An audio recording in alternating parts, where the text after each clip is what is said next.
T'es prêt? On va y aller? Prêt pourquoi?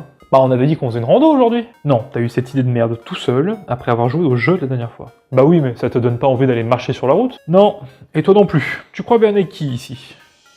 J'ai bien vu que t'avais allumé la caméra et que c'était l'introduction de la review. Ah, bah générique alors?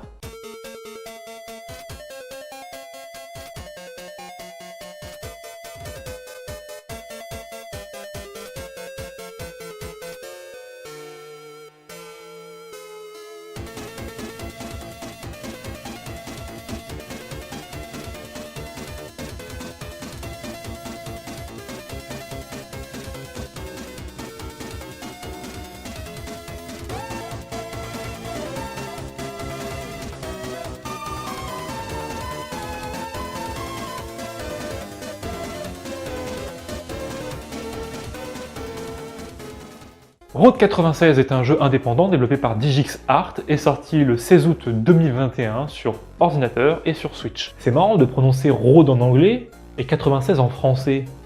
T'as vraiment l'air d'un idiot. Je ne compte pas spécialement m'arrêter. Je voulais vous parler de ce jeu pour différentes raisons. Ouh, je suis sûr qu'ils ont hâte de savoir lesquelles. Lâche-moi. J'ai découvert Road 96 avec son trailer lors des Game Awards 2020 et la promesse du jeu à ce moment-là était vraiment très intéressante. Mais avant d'entrer dans le vif du sujet, laissez-moi vous donner quelques éléments de contexte sur l'univers dans lequel se déroule le jeu. Un peu de contexte avec votre steak, monsieur. Road 96 se passe dans le pays fictif de Petria, un pays oppressé par le gouvernement du président Tirak. Vous incarnez différents adolescents qui sont non nommés et qui ont pour objectif de fuir le pays en passant par la route numéro 96. Ah, mais comme le titre du jeu en fait. Ben oui. Votre périple vers la route 96 est découpé en jonctions de route. Chaque jonction de route est plus ou moins aléatoire et vous permettra d'avoir des interactions avec les différents personnages du jeu. Plus ou moins aléatoire? C'est chelou. Soit c'est aléatoire, soit ça l'est pas.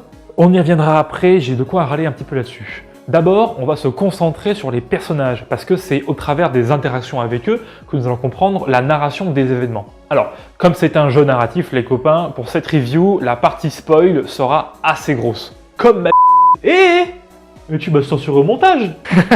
Ouais, et demande-toi plutôt comment j'ai fait pour te censurer dans cette réalité à partir d'un montage que je n'ai pas encore fait.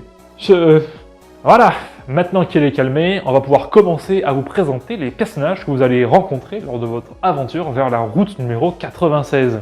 Tout d'abord, il y a le président Tirak. Vous n'allez pas spécialement le rencontrer, mais comme vous verrez sa gueule sur tous les panneaux de propagande du jeu. Ensuite, il y a 7 personnages avec lesquels vous allez pouvoir interagir. Enfin, 8, mais les jumeaux comptent pour un seul. Bah, commençons avec eux d'ailleurs, Stan et Mitch, les cambrioleurs. 2 zigotos au QI cumulé équivalent à celui d'une huître. Ensuite, nous avons Fanny, la policière. Sans doute le perso le moins intéressant du jeu. Ah, on en parlera plus en détail dans la partie spoil.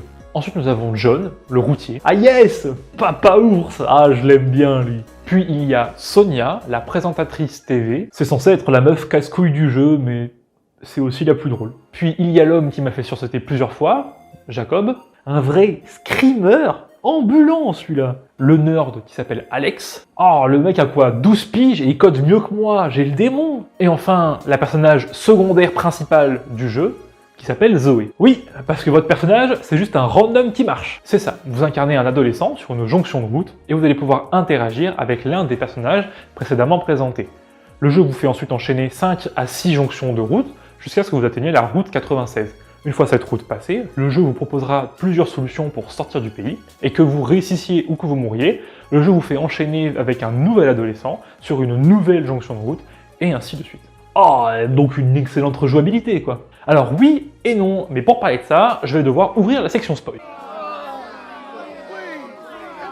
Alors, non, le jeu n'a pas une durée de vie infini, car il ne dispose pas d'une génération procédurale à proprement parler, comme certains ont pu le croire lors de l'annonce du jeu. Encore un studio qui ne tient pas ses promesses. Quelle surprise! Oui, enfin, pour nuancer, c'est peut-être la presse qui a un peu trop forcé là-dessus. Tu voudrais dire que c'est la presse qui mentirait? Non, c'est n'importe quoi. Bref, le nombre d'interactions avec les 7 personnages est limité, et certaines d'entre elles sont obligatoires pour terminer le jeu. Ça veut dire qu'entre vous et vos potes, l'ordre sera peut-être différent, mais qu'à la fin, vous aurez tous vu les mêmes interactions nécessaires à la fin du jeu. Bref, le jeu propose 3 fins. Une fin révolution, une fin fuite et une fin démocratie. Soyons honnêtes, aucune des 3 fins n'est vraiment satisfaisante. Durant ces fins, nous allons découvrir que John, le routier, est en réalité un ancien révolutionnaire et qu'il est amoureux de Fanny, la policière. Cette dernière n'est autre que la mère d'Alex. Alex qui travaille à la fabrication d'une bombe pour les nouveaux révolutionnaires menés par Zoé. De l'autre côté des personnages, on apprend que Jacob en veut énormément aux anciens révolutionnaires et à Sonia pour la mort de sa fille. Alors il va chercher à éliminer Sonia, mais Sonia, qui est en réalité la sœur de Stan et Mitch, sera protégée par ces derniers lors de la tentative de meurtre de Jacob. Que de réactions, wow! Ouais, c'est un petit peu Game of Thrones épisode 9. Si vous avez l'habitude des jeux narratifs, vous avez dû lever un sourcil lorsque j'ai mentionné 3 fins possibles.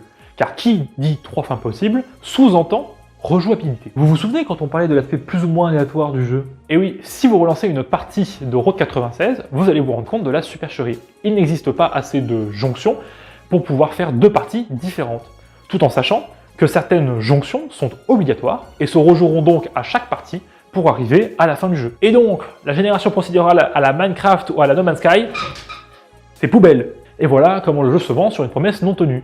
Mais on va nuancer. Genre, t'es peintre. Road 96 est un bon jeu. Certes, il ne mérite peut-être pas le prix initialement fixé, mais cela vaut quand même le coup de faire au moins une aventure, malgré le fait que les fins ne sont pas folles. Cependant, la musique est exceptionnelle. C'est pour ça que je la mentionne en dernier dans cette vidéo, parce que c'est ce que je veux que vous reteniez de la review. Road 96 est un petit jeu sympa qui se termine assez vite. Mais si vous n'avez pas le temps ou pas la motivation de le faire, faites-moi au moins le plaisir d'aller écouter son OST sur votre plateforme musicale favorite. Je leur donne des ordres maintenant. Sur ce, merci d'avoir regardé la vidéo. Et surtout, n'oubliez pas, les fenêtres ne sont finalement rien d'autre que des murs transparents.